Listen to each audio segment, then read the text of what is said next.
June 25th, 2022. Well, today I want to get back to something we haven't addressed in a while, and that is the war in Ukraine, or the Russo-Ukraine War, or whatever you want to call it. And there have been some developments there. They've been very slow, but they're happening. And but first, I guess I want to mention, of course, the big, as we all know, the big decision that overturned the Roe v. Wade ruling yesterday, which will become a major political issue here in this political year.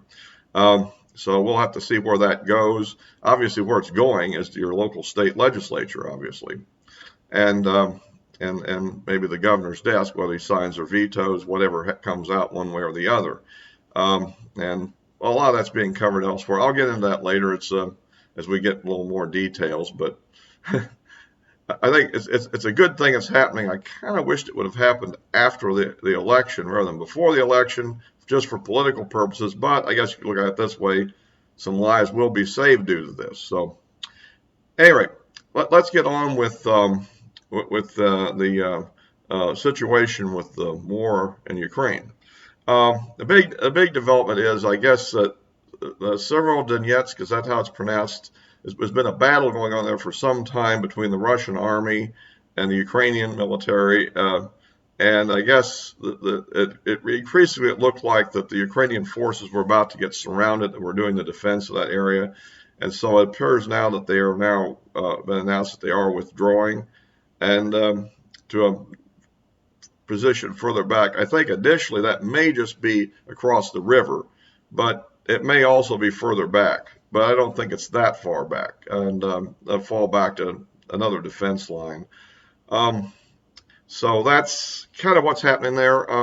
The other issue, I guess it's kind of noted, was the ongoing battle at Snake Island, which is an interesting name, Snake Island. But anyway, so and that's probably relevant thing there is the introduction of the U.S. Multiple launch rocket system with the longer range missiles. I guess there's the shorter range missiles, which are more like a barrage thing, some of what the Russians typically use. Then there's the medium range one, and then there's actually a very long range one. Apparently, they're not giving them that one yet. So, which would be more useful if they're going to actually strike into Russia itself or something. So, anyway, by the way, if you like these videos, please, if you like it, give me a like. You can subscribe if you're on YouTube, or you can get on YouTube to subscribe, and then you can give me comments or forward links to people. Yeah, so that's kind of the situation here. It looks like the Russians have actually firmed up as a fighting force, which is what seems to have happened in the final months here. I mean, early on, the Russian troop performance was very poor, considering their supposed capability. I think partly because maybe they had a politically driven battle plan rather than a military driven battle plan.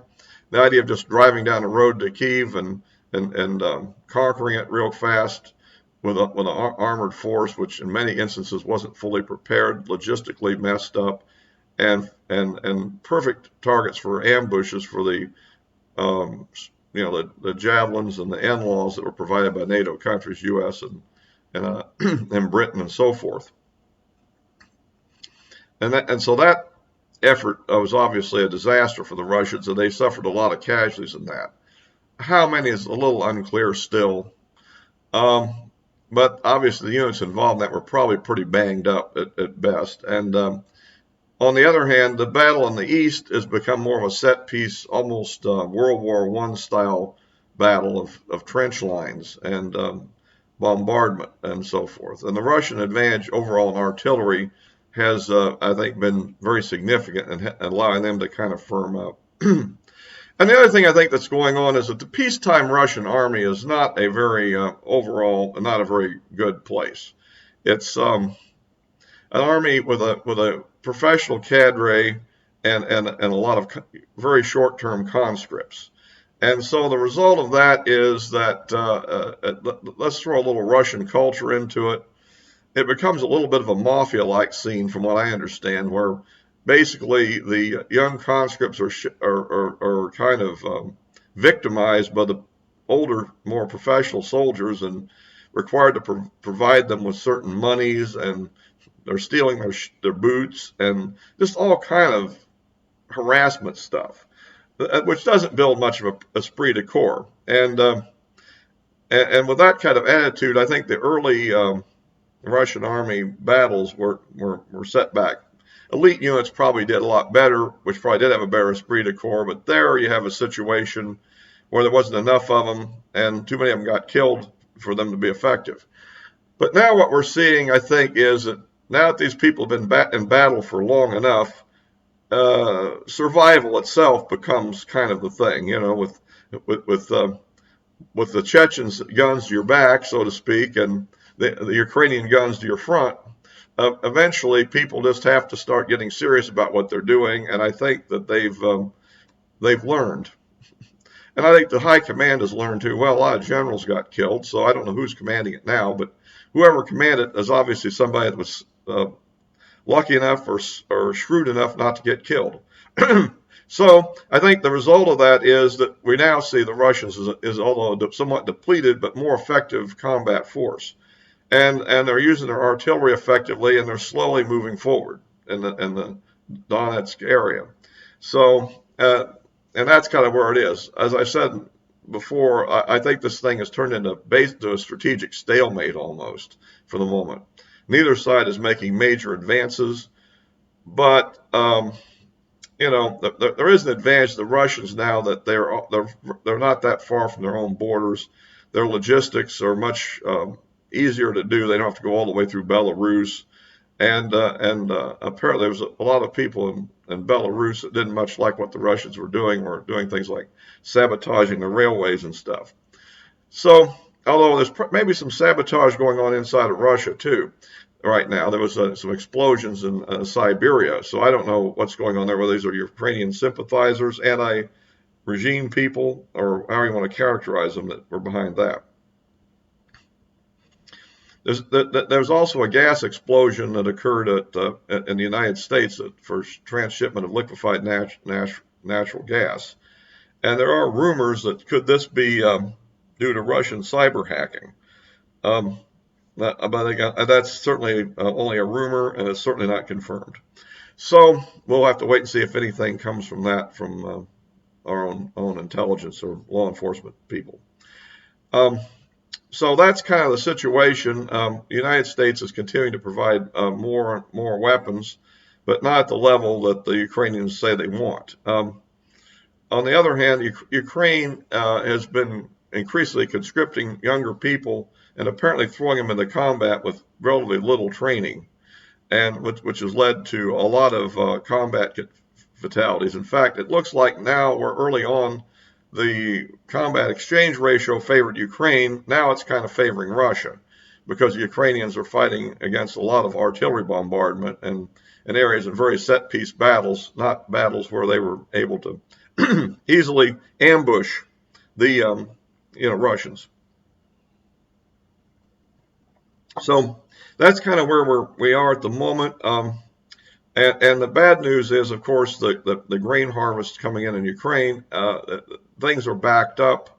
The Russian blockade, particularly the Snake Island issue, and so forth, and mines and water have made it practically difficult or impossible, I guess, to ship grain out by ship, which is through Odessa, which is the main way it's normally done. And the rail systems can only handle a certain amount. And so the result is the world is losing a big part of its food supply. And so that is really a bad thing for people, and it may lead to famines. And on the other hand, the Russians apparently, as I predicted on oil, as a feel-good crowd in Europe decides not to buy Russian oil, that means they're buying it up from other sources, and therefore so the people that were getting other sources are now looking for oil, and they're buying it from Russia, which is supporting the Russian ruble. So in many ways, the Russian economy isn't falling apart. The McDonald's chains have now been sold to some Russian oligarch, I guess, which is now being reopened. I presume it will be probably almost indistinguishable whether that the title McDonald's will be on it or whether it's McPutin's or something. I'm just joking on that. But what I'm getting at is a lot of the stuff that's left behind just means that they'll fall into Russian hands and probably be run anyhow. On the other hand, the supply of certain luxury goods will probably go back to being black market like it was in the Soviet days. So anyway, and the other big thing that's going on is Lithuania. That when the Soviet Union fell apart, apparently there was a rail line connection through Lithuania into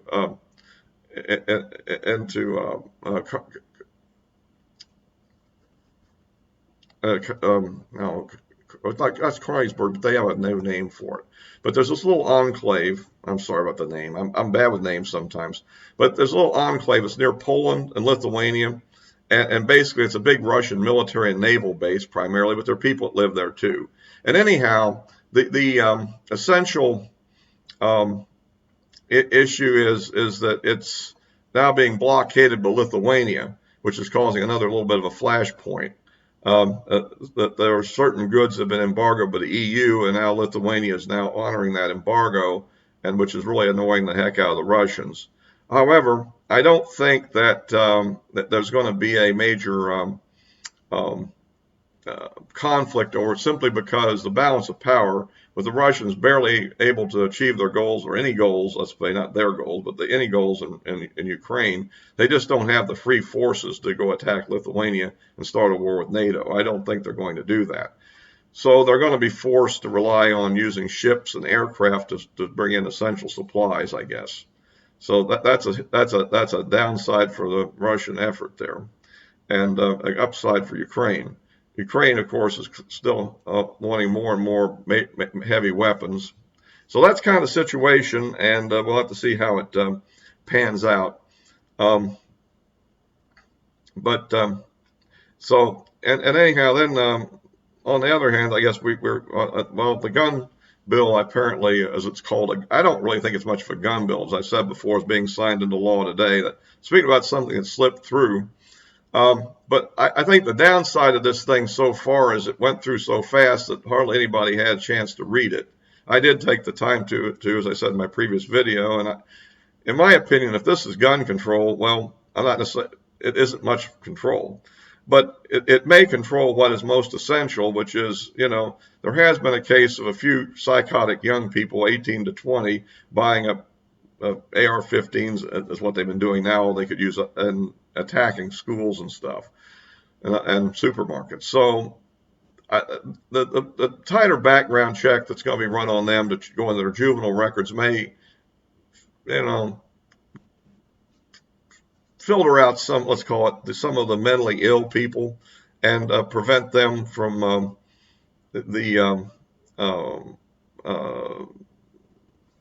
how would you say it, buying a gun without some kind of background check and discovering their record.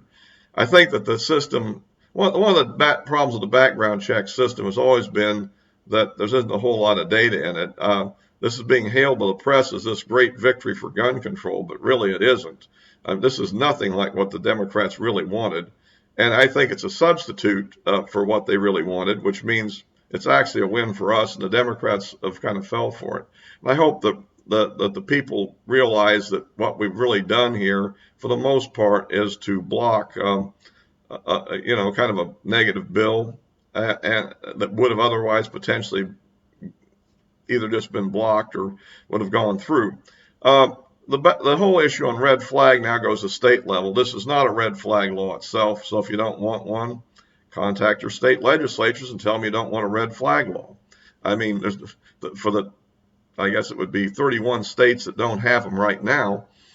There's nothing in this that starts one there by itself, so tell your legislatures that you don't want it.